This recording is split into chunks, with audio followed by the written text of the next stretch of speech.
now I'm sitting in my apartment on my balcony in isolation mode in Sydney with my little cat next to me. So, hi. Oh, what sort of cat?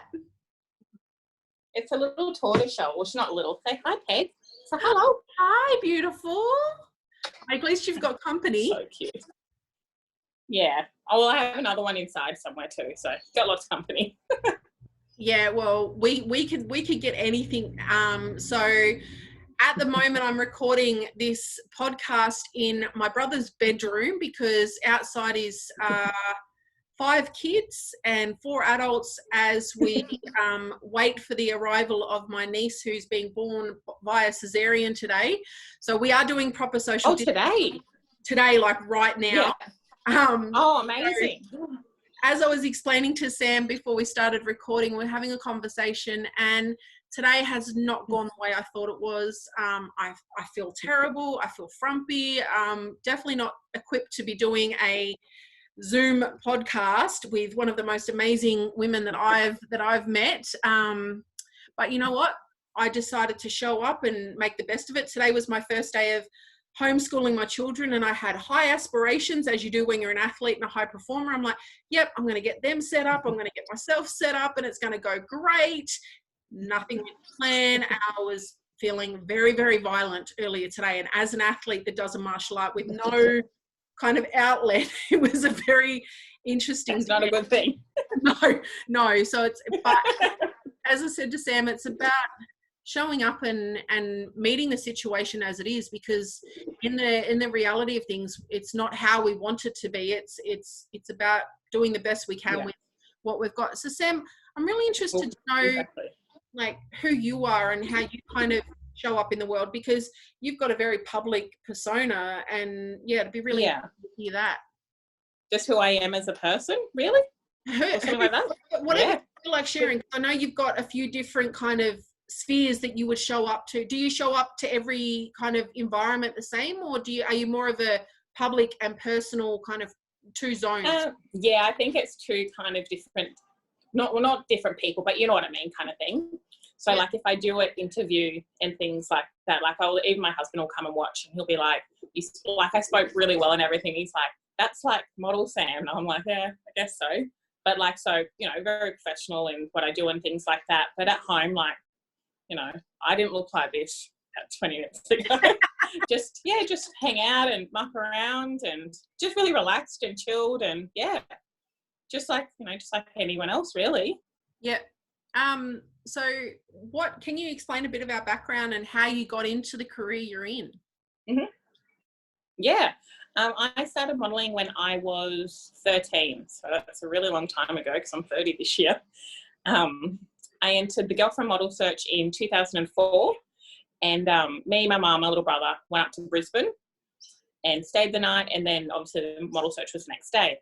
There were like 200 girls that entered, and you know, like that. Like I didn't think that I would become a finalist or anything. My little mum, though, she knows everything. Yep. She goes to me on the day that they had like a fake kind of cover shot kind of thing, and I really wanted to do it, and we didn't have the money, and Mum was like, Samantha, she's like, oh no, she's like, oh, we don't really have the money to do it, and I was like, you know, a little bit disheartened, but you know, I'm not going to fight with my mum over that. And she goes, you know what? And I was like, what? She goes, one day you'll be on the cover of Girlfriend. And I was like, whatever, Mum, but you just thinking, you know, 13-year-old girl, you just make me say that to make me feel better. And you know, sure enough, 6 years later, there I was on the front cover. But even when I entered all those years ago, I had to wait 2 weeks to see if I was a finalist or not. So you just got a phone call, and I just, you know, thousands of girls entered. Like I didn't think that I would get picked. Amazing. But, I did. Yeah. And look at you now. Can you see me properly? Yes, I can see you perfectly. Oh, okay. Okay, perfect. I want to make sure the background's not too backlit. Yeah, the sun's a little bit bright on the thing. So right there. The angle of it, Right there, I'll turn. Yeah. Let me move. I've got a lot back in the back. This is what it's all about. It's about not this way. Yeah, we're going to go this way. Yeah. You guys can see the back of my aircon. It's going to be lovely. All good. Well, like I said, my background is just as inspiring. So In 17 years, Oh. what has your journey kind of been like? 17 years, yeah. Well, when I started, I was a really, really shy little girl. I wouldn't talk. And now that I look back, I'm like, such a shy girl, wanted to be a model. I'm like, really, Samantha? But I was that shy and that quiet. I didn't even I would go to shoots and castings, which are auditions for jobs. And I just wanted to look like every other girl. I didn't like the fact that I stood out because, standing out, you're different. It's not what you want when you're younger, but which makes me a little bit sad now that I'm older and I think back. But yeah, I had to overcome my shyness, and you're working with adults. So 13-year-old working with adults, it can be tough. Imagine your little girl going on working with grown-ups for the whole day and you have nothing in common. You can't talk about anything because you don't know what they're talking about or anything like that. Yeah. But yeah, just overcoming my shyness. I think it came with age and just, the older you get, you're more aware of who you are and what you want to do in life and things like that. So yeah, that would have been one of my biggest kind of challenges, I guess, overcoming my shyness. And yeah, I had a few more hurdles along the way, but that's life. Yeah, I think you're definitely right. It's interesting and I'm 36, I'm 37 this year. Oh, really? Yeah. I had no idea. I thought you were my age.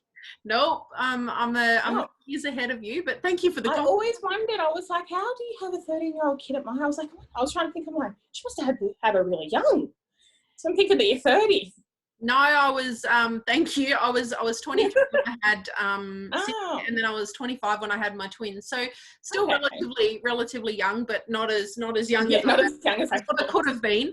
But I think reflecting, it's really interesting. Some of my biggest challenges was when I was between that 13 to 16 kind of stage. Yeah.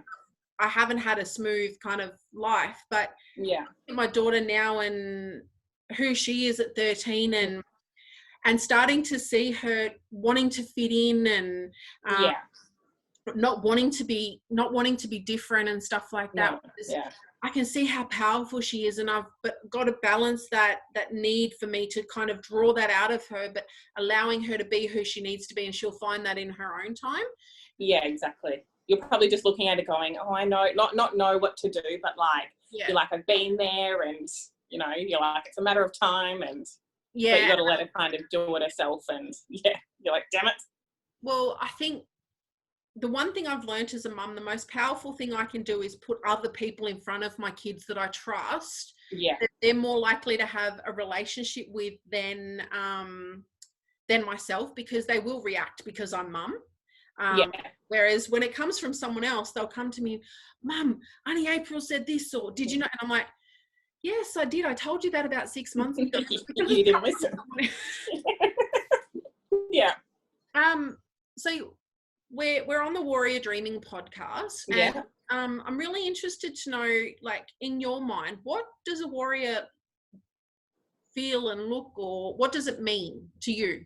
A warrior means to me is just not caring what anybody else thinks, doing what you love, what you're really passionate about, and going for it, basically.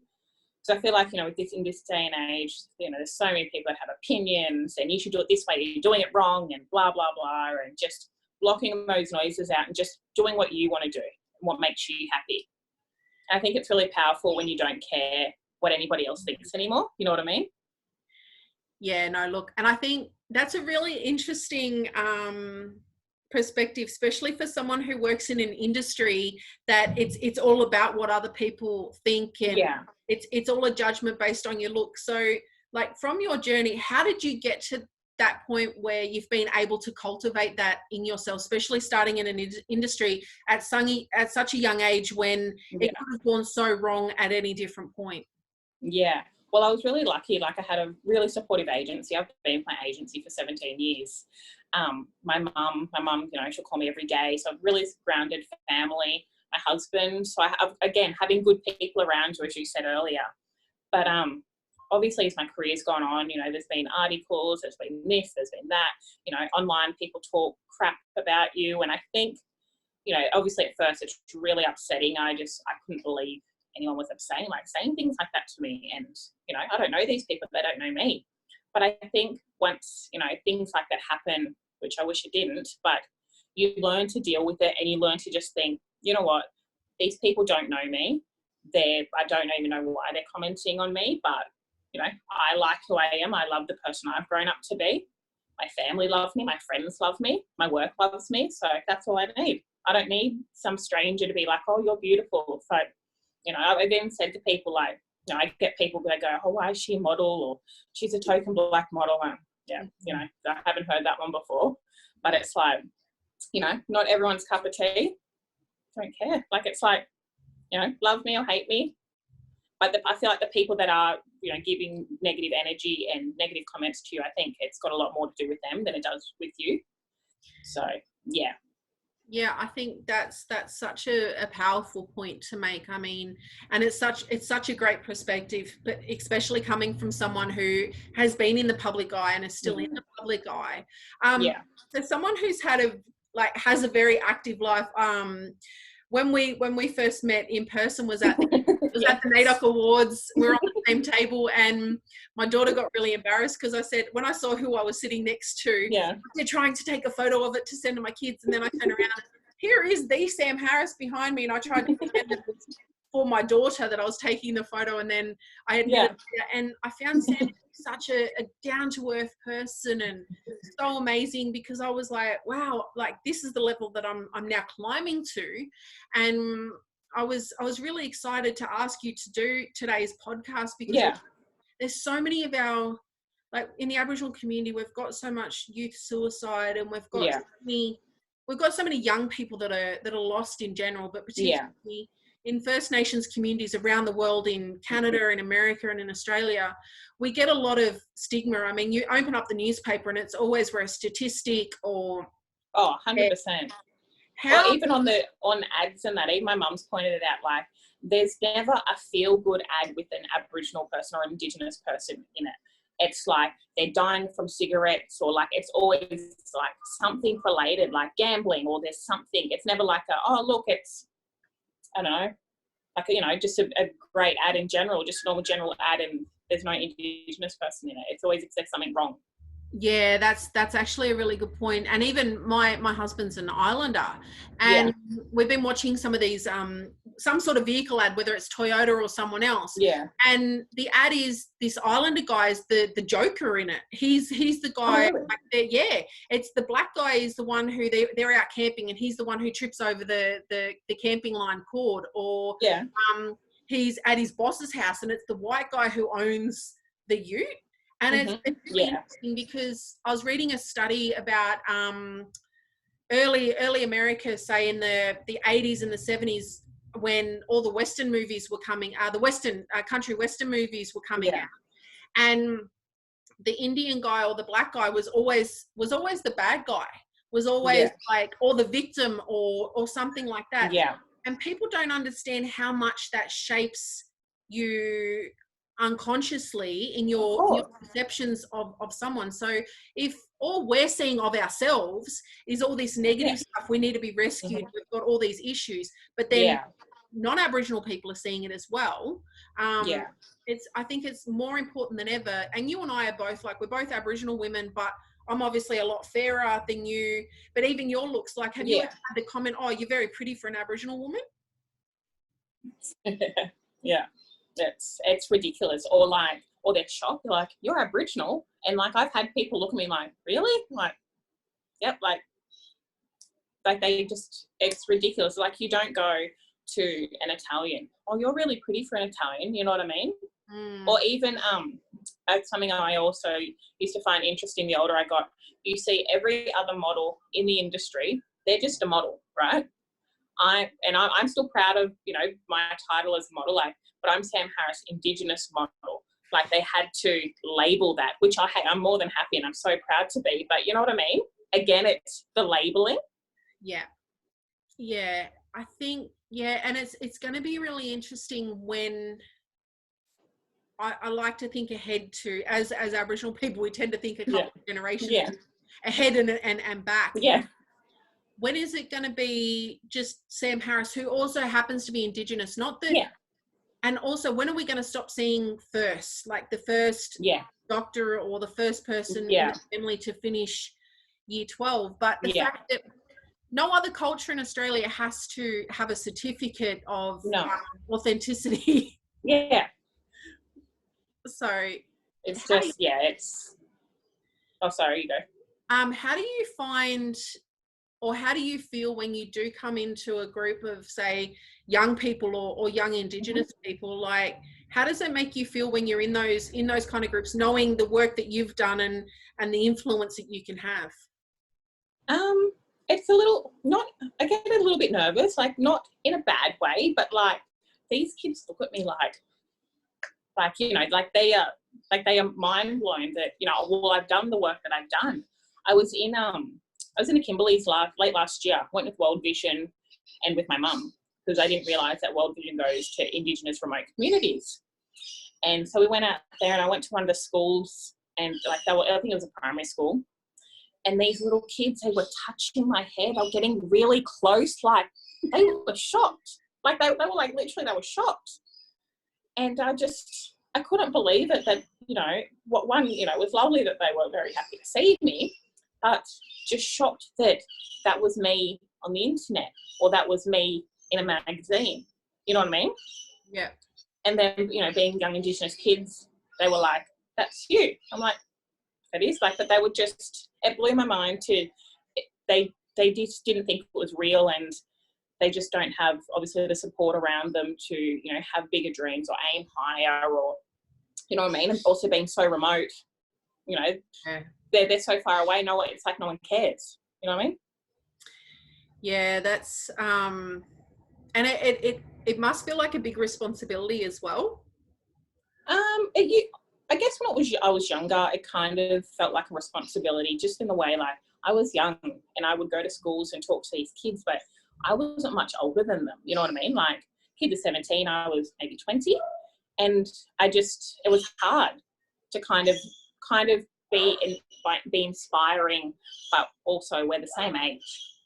You know, so now that I'm older, it's not that, like, I love it now. Like, you know, I feel like I'm grown up, I've lived, and, you know, I'm not talking to kids thinking, you're the same age as me, like, why should I listen to you? What have you done that is going to inspire me or make me want to, you know, sit down and listen to hear what you've got to say? And what are some of the things that you share when you're doing those talks? I just share about, like, you know, my childhood. Like, I wasn't, you know, born with silk spoon in my mouth. Like, you know, I grew up in a housing commission, mum, dad, 2 brothers, 2 cousins. Then we had a niece, my brother's girlfriend was there, 3-bedroom house, but just full of people all the time. And then family members came over, and, like, you know, I think sometimes people assume, you know, oh, she's a model, and, you know, she's just, you know, it's just not given to her, but it's just kind of come a little bit easier. And I had to work my butt off. So many times I cried getting on that plane because I didn't want to leave mum, and just all these little things that not that I didn't want to do, but it was such a big challenge for me, just little steps that I had to do in my life to get to where I am today. So, yeah. Yeah, and I think that's one of the main messages I like to tell young people. Like, everything in life is hard. Like, life's hard in general, but you can make small little changes that will you'll get the bigger picture out of it, and you'll think, that's why I did it. I know I didn't want to do it, but that's why I did it. Look at me now. Yeah, look, and I think that's such a great message. I call it embracing the suck.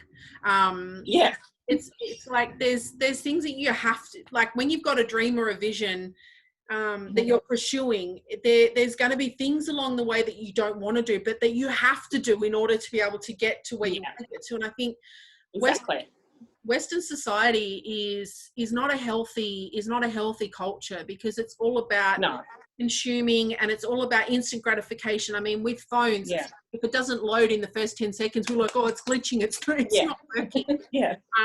If you're based in a capital city like Melbourne or Sydney, you've got a 7-Eleven on every corner, and I think that it's taught people to if you don't have it instantly, it's not worth having. Or if you're not, you get all the life coaches or happiness coaches that are like, if it doesn't make you happy, just leave it. Man, my kids don't always make me happy. They drive me nuts. Yeah.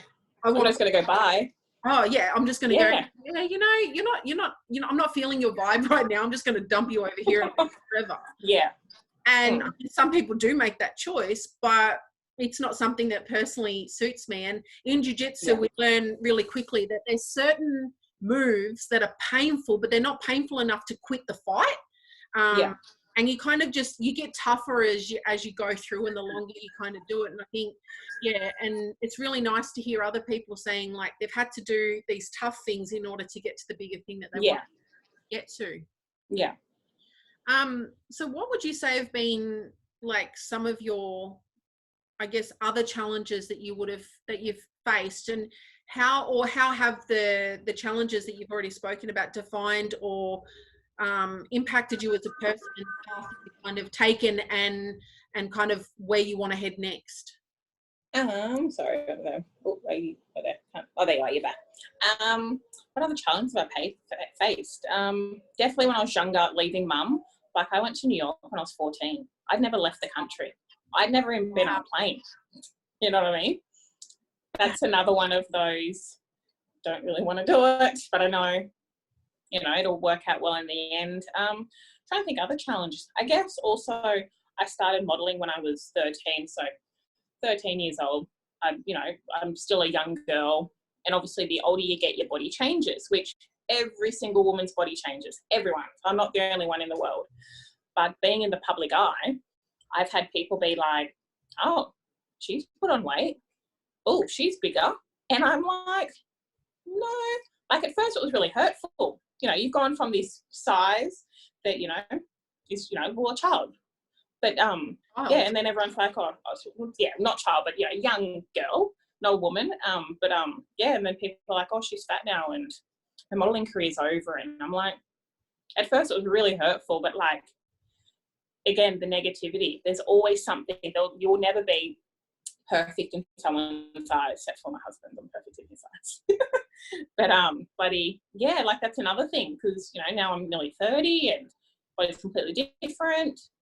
A few years ago, I had people like, oh, she's really fat now, she's piled on the weight, why is she model? And I'm like, oh wow, like just again a lot of negativity. Still to this day I still get negative comments, but I'm like, not really that bothered. But just trying to think. Well, me and my partner, we moved to Sydney when we were really young. I think I was 19, 20. Packed up his wagon, had nowhere to live, drove down, started a life here in Sydney together. So we have no family. Not that you can visit family at the moment anyway, but we don't have any family close by.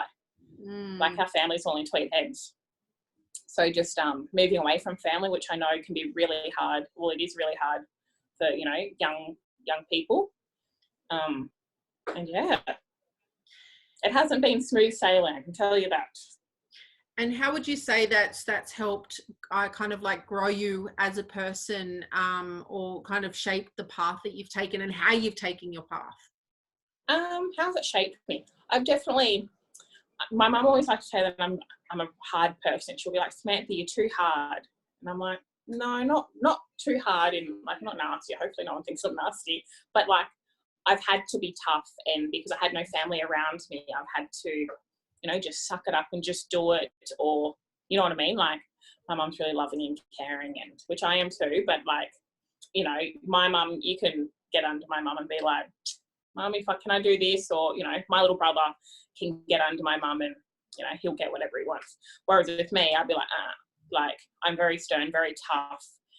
And I guess living in Sydney and being in my career or just being away from family, you have to be tough because people take advantage of you. And I get, we spoke in the first stages of our conversation around you were 13, like you had no other peers around you. You only had adults, and they had a certain expectation of professionalism that I guess would have helped that development and shaped that as well.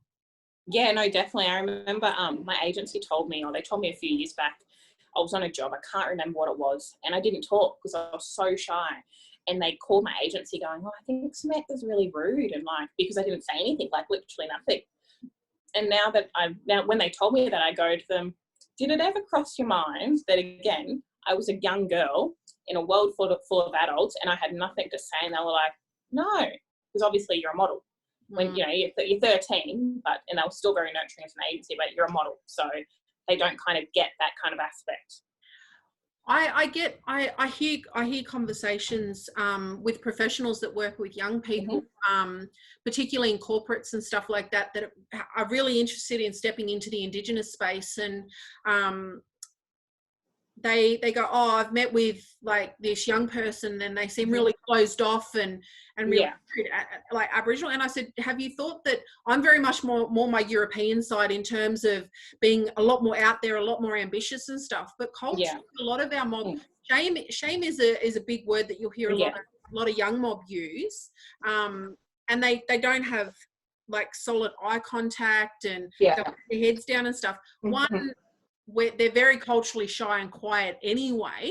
Like I've never met aunties, black mob, that can hold a silence more than the aunties. Yeah.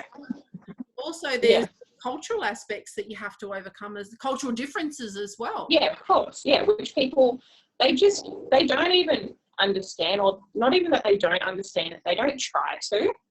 You know what I mean? That's the problem, even with a completely different subject, but with Australia Day and things like that. I've tried to explain the reasonings and things like that. Even my husband has too. And people just look at you and they're like, we didn't do it. And I'm like, but you're not thinking what this effect has on the Indigenous community, the Indigenous culture in general. Just, again, back to people, they don't have a problem, or it has nothing to do with them. They don't care, which is a shame. And I'm starting to get cranky now, and it actually makes me really angry thinking about it. Just how small-minded and shallow people are.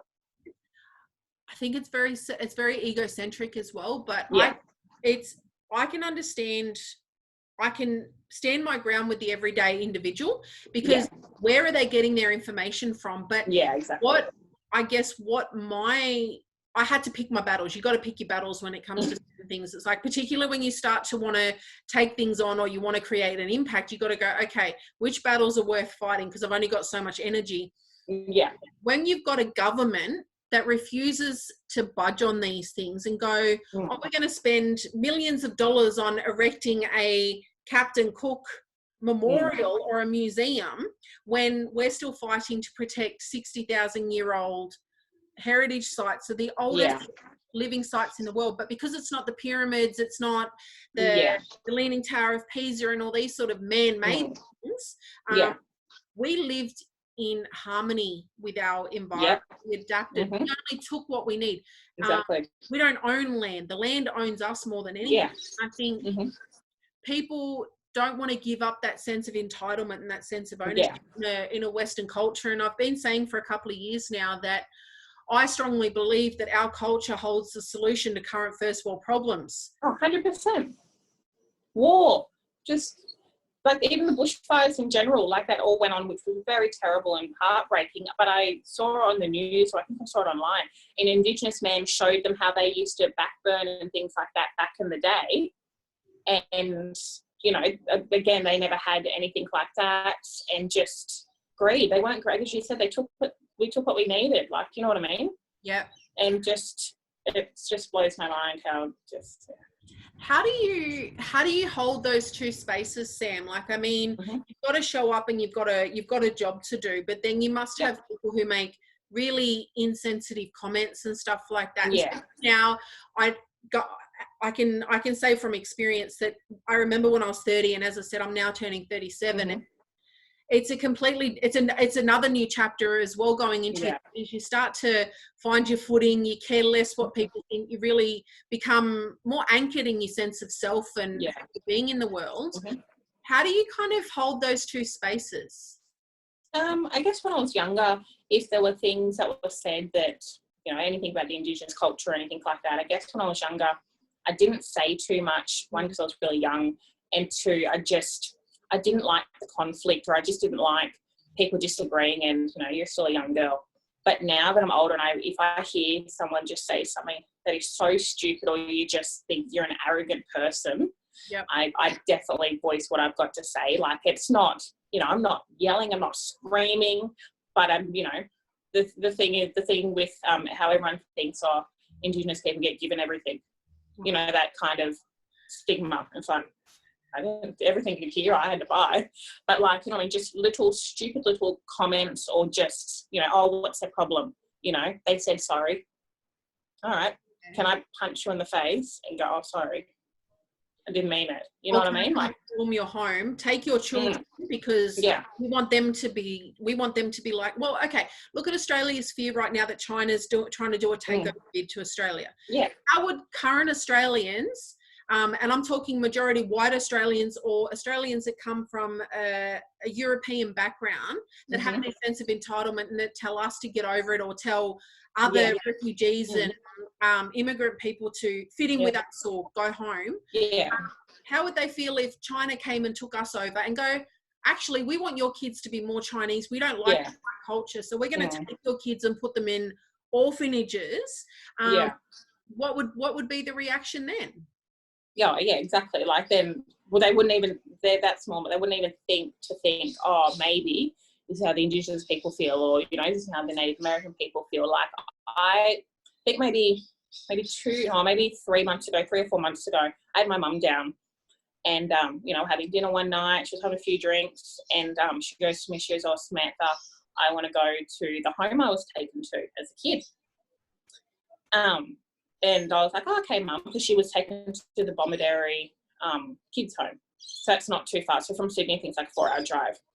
To my mum, like, I was shocked and mind blown that my mum wanted to go back. Like, it was something I'd never forced her to do. But to see her go through that gate, and there's still houses there, and even she was, I'm sad, but like, she was like, oh, Samantha, it's bigger than I thought it was. And I'm like, Mum, you're only a little kid. You know what I mean? Like, people don't think of things like that, and they don't care. Yeah. And how has your mum's story kind of influenced you? It's influenced me in the way of, like, I've had a lot more opportunities than my mum ever did growing up. Like, she was taken away from a really young age, from a family. Actually, I don't even know how she got back to her family, to be honest. She's only telling us bits and pieces of her childhood, but my mum was the most, or still is actually the most protective mum you'll ever meet. Like, she'll do anything for her kids, and just, I don't know, like, just mum's upbringing. Like, she's always wanted the best for us. Like, you know, we deserve nothing but the best, and she just wanted to give us everything she didn't have. One of the main things that she's so loving. Like, she didn't have a lot of love growing up, so that's, you know, she'll go, Samantha, I didn't have a lot of things, you know, I don't have a lot of things to give, but I can give you all my love. That's all I need. That's so powerful. And I think there's so many people like your mum who refuse to allow the same thing to happen again. Like, that's one of my driving factors as a mum, is to make sure that my kids never experience know what I went through. But it's interesting, as a parent, you sit there, and some of me and my cousins, like, that are parents now, we go, oh, this mob, if only they knew what we went through. I sat back and I said to them, but we don't want them to know. We don't want them to understand, because we're working so hard to make sure that they've got a full cupboard, that they don't know what it is to go hungry. But then we get angry at them for not understanding. Or just being picky or something. You'd be like, imagine if you had what I had growing up, you wouldn't be picky. Yeah. And I think balancing that, as long as my kids have good effort and they have gratitude, I still want them to go after what they want, but not to be so egotistical and individualistic that they forget that they have an inherited responsibility, because everything my mum went through has shaped who I am as a person. And instead of resenting that, I know my parents did the best they could. And I think the more I understand now that I'm older, the more empathetic I am and more compassionate to their lived experience. But I'm a really hard person as well, and really tough person. It's tough love. I've worked hard to get to where I am. And when I see someone who is capable and has potential, but they sit there and they play the victim, or they have this entitlement that, and like, even with I have two ways. When I'm with non-Aboriginal people and they judge our people, I sit there and I do everything I can to go, well, look at me. I'm not a stereotype. I've broken that. There's a lot of people who struggle so much with the pain that they don't have that capacity that we do. But then when I'm with our mob and I see young mob and they're like, oh, but life does this, or someone's called me an abo and everything else. I'm like, you know, there's Aboriginal people who literally died so that someone like me who's fair-skinned can still be proud to call themselves Aboriginal, or that we have Aboriginal culture. And I think that's the balance. Like, how many other cultures in Australia have to have Indigenous before their name or something else to be able to justify how big of a deal it is that you've gotten where yeah, exactly. It's, well, no one else has to. It's just, you know, again, with my Vogue cover, a proud moment for me, you know, obviously for a lot of people, but second Indigenous person on the cover. It's like, which again is a milestone, but it's like, you know, I refer, like when I started modelling, because the media was so interested in me being a model, like an Indigenous person being a model, like I think back to it, it's like they looked at you like you weren't real, like they were literally in that much shock. There was an Aboriginal model, like I was a dinosaur coming back from the dead, basically, like something that just they never thought would happen, you know what I mean? And again, like, you know, how are young kids are supposed to aspire to do whatever it is that they want to do if people are looking at you like, oh, you're doing really well for an Aboriginal person. It's like, and it's, you know those what I mean? aspirations, it's that low bar. It's like, if even the Closing the Gap initiative, it's like, hold on. Yes, we do want to close the gap, so we've got comparative to and equality across the board, but I don't want to close the gap. I want to pass the gap. Like, I want I want to see Aboriginal excellence normalised. I mean, look at yourself. Look at Nova Paris, Linda Burney, Anita Heiss, Adam Goods. We have got so many people that are doing so well, and and they bring their culture with them. It's not like it's for a lot of other people. They carry the responsibility of themselves. They don't have to. They don't have that extra responsibility of going. But even Basha Hooley, who plays for Richmond Football Club, like a Muslim footballer, like the responsibility that comes with that. You've got the whole world watching you going, oh my God, you're doing so well. But then if you fall over, you've got the expectations as well that come with that.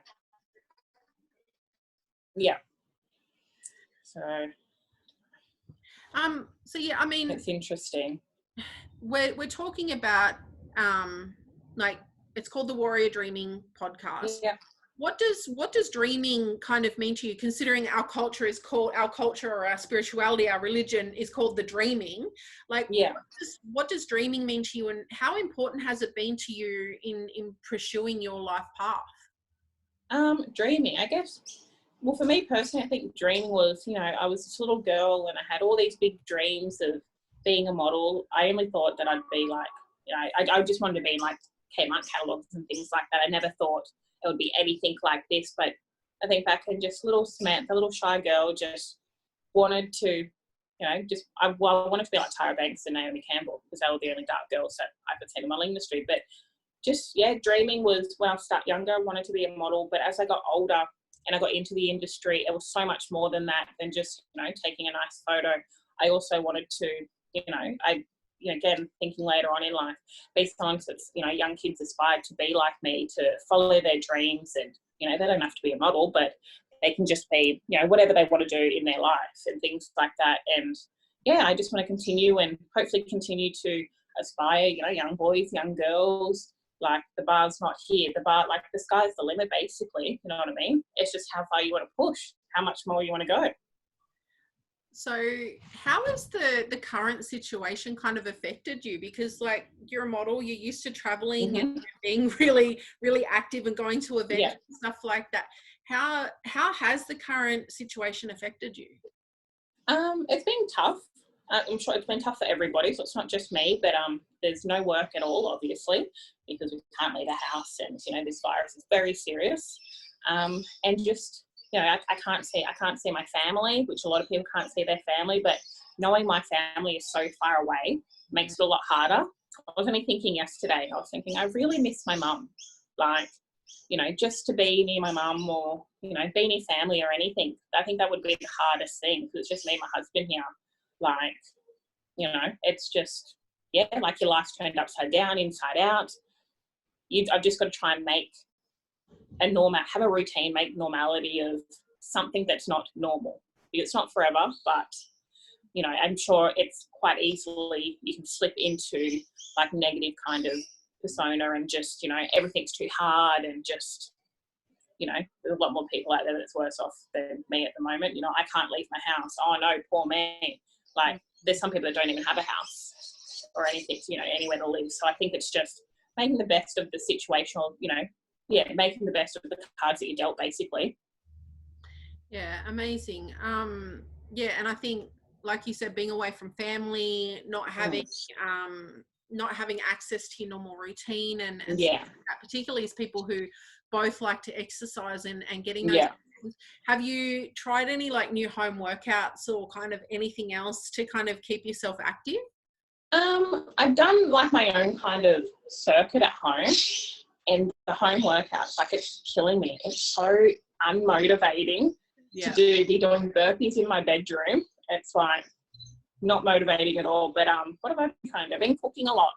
I've been baking fresh bread and just trying to, just cooking and just, you know, I've been doing like, this is really boring, but like one little chore that I wouldn't normally do a day. Because, you know, when sometimes you do spring cleaning and then like you've just got everything to do. So I've just been doing little things like that, going for a walk, you know, the 30 minutes of activity you can have a day, and just trying to be as busy as possible. And then at night time, my other routine is ring my mum, say hi to mum, see what she's up to, and yeah.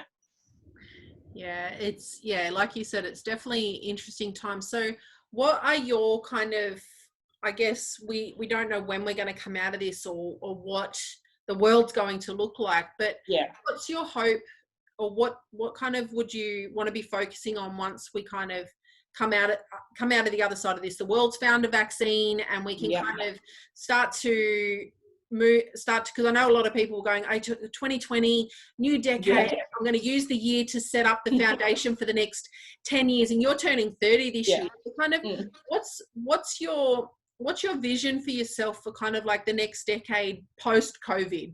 Okay, post-COVID. Next decade, well, I'll be 40. Next decade, geez. You'll be nearly 50. Yes, I will be. I don't know. That's a really tough question. Like, it's so, like, it's just really interesting to kind of think that far ahead. I guess, you know, in 10 years, I guess, I'd like to say hopefully modelling, but, you know, I want to have a brand of my own kind of thing. I'm thinking of a few things at the moment, and just seeing where I'm more kind of passionate about skincare, but I'm like, don't want to do something that everyone else does. So I'm still kind of working on that. Me and my husband have got a few ideas, which is exciting. I'll tell you about it. But what else? And kids, so not soon, but maybe, I don't know. Kids one day. I keep saying one day, but I keep getting older, and it's like I can't be one day. It's gonna be like someday soon. Yeah. But and just enjoying life. I think people forget to enjoy life. Like the world's so fast paced, and you know, work and all that kind of stuff. They just kind of forget to stop and sit and breathe. Which I think this kind of isolation thing is. I think everyone's freaking out a little bit more because their life is so fast paced now. There's nothing to do. They're like, what the hell am I going to do?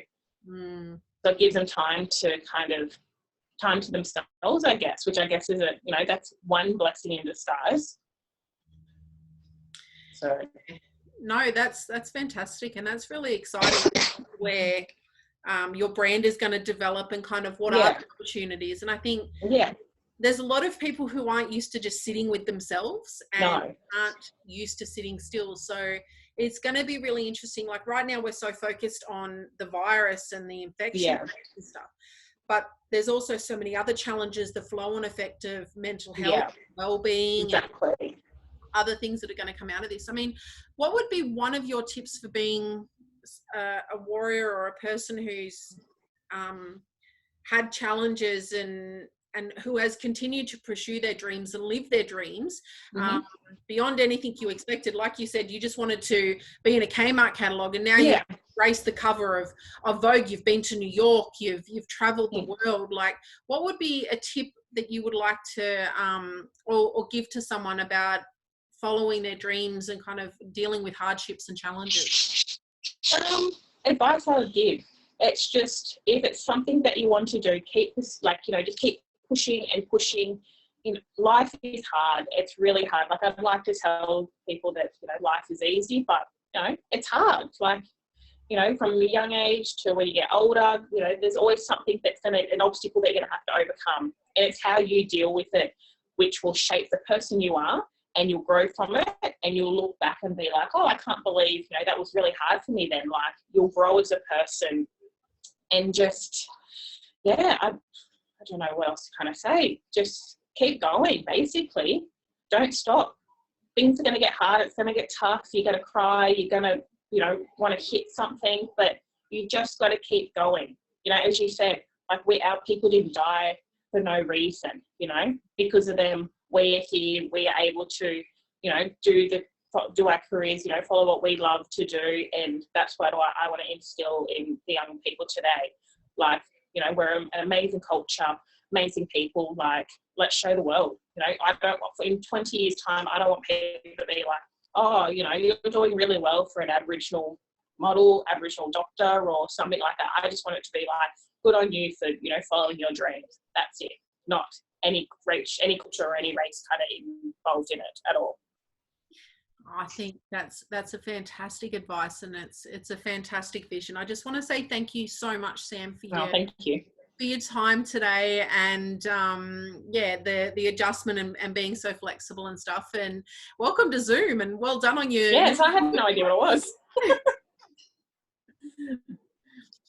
Thank you so much. I hope you have a great day, and I look forward to catching up with you. Yes, in person, sis, when we're able to connect in person. And I wish you all the best for your isolation and whatever's you too. Post this series. Thank you. Yes. Good luck with your homeschooling. Yeah, thank you. See you later. Bye.